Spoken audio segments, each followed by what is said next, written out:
Welcome. आज हम ecology की गहराइयों में उतर रहे हैं, खास तौर पर ये समझने के लिए कि जीव सिर्फ अकेले नहीं बल्कि ग्रुप्स में कैसे काम करते हैं। पॉपुलेशंस, कम्युनिटीज, यहाँ तक कि पूरा बायोस्फीयर। ये इंटरैक्शंस का जाल ही है जो हमारी लिविंग वर्ल्ड को इतना कॉम्प्लेक्स और फैसिनेटिंग बनाता है। बिल्कुल। हमारा फोकस इकोलॉजी पर रहेगा, जीवों और उनके एनवायरनमेंट के बीच के इंटरैक्शंस की स्टडी, और हम खास तौर पर पॉपुलेशन लेवल पर जूम इन करेंगे। और ये बहुत जरूरी लेवल है। देखिए, एनवायरनमेंट चैलेंजेस तो इंडिविजुअल ऑर्गेनिज्म भी फेस करते हैं, पर नेचुरल सिलेक्शन पॉपुलेशंस पर काम करता है। इसी से एवोल्यूशन होता है। तो पॉपुलेशन इकोलॉजी असल में इकोलॉजी को जेनेटिक्स और एवोल्यूशन से जोड़ती है, और पॉपुलेशंस में वो गुण होते हैं जो इंडिविजुअल्स में नहीं होते हैं। अच्छा, तो इसे थोड़ा और समझते हैं। मतलब इकोलॉजिकली इंडिविजुअल्स के किस ग्रुप को हम पॉपुलेशन कहेंगे? देखिए, पॉपुलेशन मतलब एक ही स्पीशीज के इंडिविजुअल्स का ग्रुप जो एक डिफाइंड एरिया में रहते हैं, एक जैसे रिसोर्सेज इस्तेमाल करते हैं, और सबसे जरूरी, आपस में इंटरब्रीड कर सकते हैं।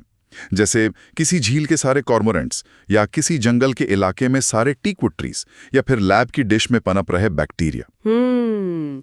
तो सिर्फ एक भीड़ से ज्यादा है ये। आपने कहा पॉपुलेशंस के अपने यूनिक एट्रीब्यूट्स होते हैं। एग्जैक्टली। जैसे एक इंडिविजुअल का बर्थ या डेथ होता है, पर पॉपुलेशन का होता है बर्थ रेट और डेथ रेट। ये अक्सर पर कैपिटा यानी प्रति इंडिविजुअल निकाला जाता है। जैसे अगर 20 कमल के पौधों वाले तालाब में एक साल में 8 नए पौधे आते हैं, तो पर कैपिटा बर्थ रेट हुआ 0.4 ऑफस्प्रिंग पर लोटस पर ईयर। अच्छा। पॉपुलेशंस का अपना सेक्स रेशियो भी होता है, और एक एज स्ट्रक्चर, मतलब अलग अलग एज ग्रुप्स में कितने इंडिविजुअल्स हैं। ये स्ट्रक्चर, जिसे अक्सर एज पिरामिड से दिखाते हैं, बताता है कि पॉपुलेशन शायद ग्रो कर रही है, स्टेबल है या घट रही है। और पॉपुलेशन साइज या पहले डेंसिटी, ये तो स्थिर नहीं रहती होगी, है ना? ये तो कंडीशंस के हिसाब से बदलती होगी। बिल्कुल, लगातार बदलती है। पॉपुलेशन डेंसिटी से पॉपुलेशन की हेल्थ और स्टेटस का पता चलता है। ये फूड सप्लाई, प्रेडेटर्स की संख्या, यहाँ तक कि मौसम जैसे फैक्टर्स के साथ फ्लक्चुएट होती है, और इसे मापना थोड़ा मुश्किल हो सकता है। हाँ, जैसे बैक्टीरिया को गिनना तो आसान नहीं। सही कहा। या फिर सोचिए, एक बड़े बैनियन ट्री के इकोलॉजिकल इम्पैक्ट की तुलना सैकड़ों छोटी घास के पौधों से सिर्फ गिनती के आधार पर करना ठीक नहीं होगा शायद। बायोमास या परसेंटेज कवर ज्यादा बेहतर तस्वीर दें। कभी कभी हम इनडायरेक्ट साइंस भी यूज करते हैं, जैसे टाइगर ट्रैक्स, या रिलेटिव मेजर्स जैसे पर ट्रैप पकड़ी गई मछलियां। और इन डेंसिटी चेंजेस के पीछे क्या कारण होते हैं? Basically 4 processes: natality, births, B; mortality, deaths, D; immigration, individuals का बाहर से आना, आई; और एमिग्रेशन, इंडिविजुअल्स का बाहर जाना, ई। तो टाइम t+1 पर पॉपुलेशन डेंसिटी nt+1 होती है। टाइम t की डेंसिटी nt प्लस इन सब का net effect nt+1 equals to nt plus b plus i minus d plus e। सीधी बात है, डेंसिटी तब बढ़ेगी जब births plus immigration deaths plus emigration से ज्यादा हो। ठीक है। और आमतौर पर बर्थ्स और डेथ्स का असर सबसे ज्यादा होता है। अच्छा। और ये पॉपुलेशन ग्रोथ कुछ पैटर्न्स फॉलो कर सकती है। जैसे अगर रिसोर्सेज अनलिमिटेड हों, जो कि बहुत रेयर है, तो ग्रोथ एक्सप्लोसिव, एक्सपोनेंशियल होता है, एक जे शेप्ड कर्व बनता है। लेकिन ज्यादातर रियलिटी में जैसे जैसे रिसोर्सेज कम होते हैं, ग्रोथ स्लो हो जाता है, और एनवायरनमेंट की कैरिंग कैपेसिटी यानी के पर आकर लेवल ऑफ हो जाता है। कैरिंग कैपेसिटी के? हाँ, ये वो मैक्सिमम पॉपुलेशन साइज है जिसे वो हैबिटेट लंबे समय तक सस्टेन कर सकता है। हाँ, ये कैरिंग कैपेसिटी वाली बात समझ आती है। रिसोर्सेज तो इन्फिनिट नहीं होते, और शायद इसी वजह से स्पीशीज आपस में इंटरैक्ट भी करते होंगे। मतलब वो अलग थलग तो नहीं रह सकते ना? बिल्कुल सही। रिसोर्सेज की कमी ही अक्सर इंटरस्पेसिफिक इंटरैक्शंस को ड्राइव करती है, यानी अलग अलग स्पीशीज की पॉपुलेशंस के बीच के इंटरैक्शंस। ये बायोलॉजिकल कम्युनिटीज की एकदम बुनियाद हैं। तो ये इंटरैक्शंस कैसे होते हैं? क्या ये हमेशा नेगेटिव ही होते हैं? नहीं, बिल्कुल नहीं। हम इन्हें इस आधार पर कैटेगराइज करते हैं कि हर स्पीशीज पर इफेक्ट बेनिफिशियल प्लस है, हार्मफुल माइनस है, या न्यूट्रल जीरो है। चलिए मुख्य टाइप्स देखते हैं। बताइए। पहला है म्यूचुअलिज्म, प्लस प्लस। इसमें दोनों स्पीशीज को फायदा होता है।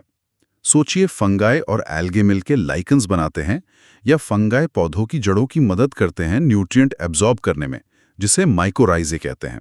पॉलिनेशन तो बहुत बड़ा एग्जाम्पल है। पौधों का पॉलिनेशन हो जाता है, जानवरों को नेक्टर मिलता है। हाँ, ये तो है। फिग्स और उनकी स्पेसिफिक वॉस्प का रिश्ता तो बहुत ही टाइट है। वो को इवॉल्व हुए हैं, मतलब एक दूसरे के रिस्पॉन्स में इवॉल्व हुए हैं।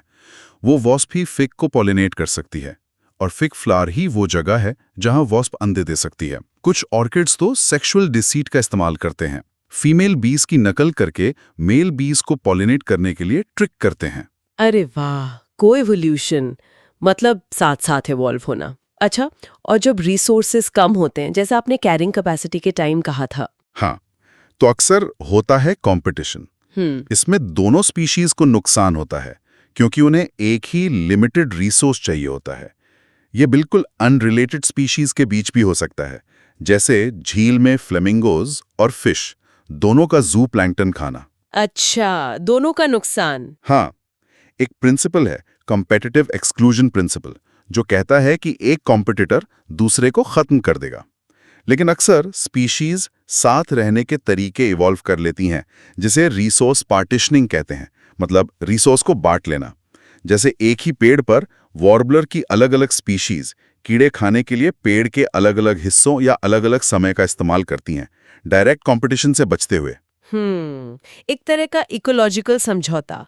और ज्यादा डायरेक्ट कॉन्फ्लिक्ट्स के बारे में क्या? वो हमें प्रीडेशन प्लस माइनस तक लाता है। एक स्पीशीज प्रेडेटर दूसरी स्पीशीज प्रे का शिकार करती है। जाहिर है प्रेडेटर को फायदा, प्रे को नुकसान। इकोलॉजिकली ये फूड वेव्स में एनर्जी ट्रांसफर के लिए बहुत जरूरी है। और मजे की बात, प्रेडेटर्स असल में बायोडाइवर्सिटी बढ़ा सकते हैं, किसी एक प्रे स्पीशीज को बहुत डोमिनेंट होने से रोककर। जैसे टाइड पूल्स में पिसास्टर स्टारफिश उसे हटा दे तो मसल्स की पॉपुलेशन बढ़ जाती है और दूसरी स्पीशीज खत्म हो जाती हैं। अच्छा, ये तो इंटरेस्टिंग है। बिल्कुल। प्रेवी जाहिर है डिफेंसेस इवॉल्व करते हैं, जैसे कैमोफ्लाज या टॉक्सिन्स बनाना। और पैरासाइटिज्म, वो भी प्लस माइनस है। हाँ, पैरासाइटिज्म परफेक्ट वैसा ही है, पर पैरासाइट अपने होस्ट पर या उसके अंदर रहता है, उससे नरिशमेंट लेता है, पर आमतौर पर उसे तुरंत मारता नहीं। जैसे जू जो एक्टोपैरासाइट्स हैं या टेपवर्म्स जो एंडोपैरासाइट्स हैं। एक बहुत ही फैसिनेटिंग टाइप है ब्रूड पैरासाइटिज्म। जैसे कुकू कोयल अपने अंडे दूसरी चिड़ियों के घोंसलों में देती है और वो चिड़िया अनजाने में कुकू के बच्चे पालती है। ओह, ये तो चालाकी है। हाँ बिल्कुल। और आखिर में है कमेंसलिज्म प्लस जीरो। इसमें एक स्पीशी को फायदा होता है और दूसरी पर कोई असर नहीं पड़ता। जैसे पेड़ की डाल पर उगने वाले ऑर्किड्स, उन्हें धूप मिलती है, पेड़ को कोई नुकसान नहीं। या वेल्स पर चिपके हुए बार्निकल्स, या फिर ग्रेजिंग करते मवेशियों के पीछे चलने वाले कैटल इग्रेट्स, जो मवेशियों के चलने से उड़े कीड़े खाते हैं।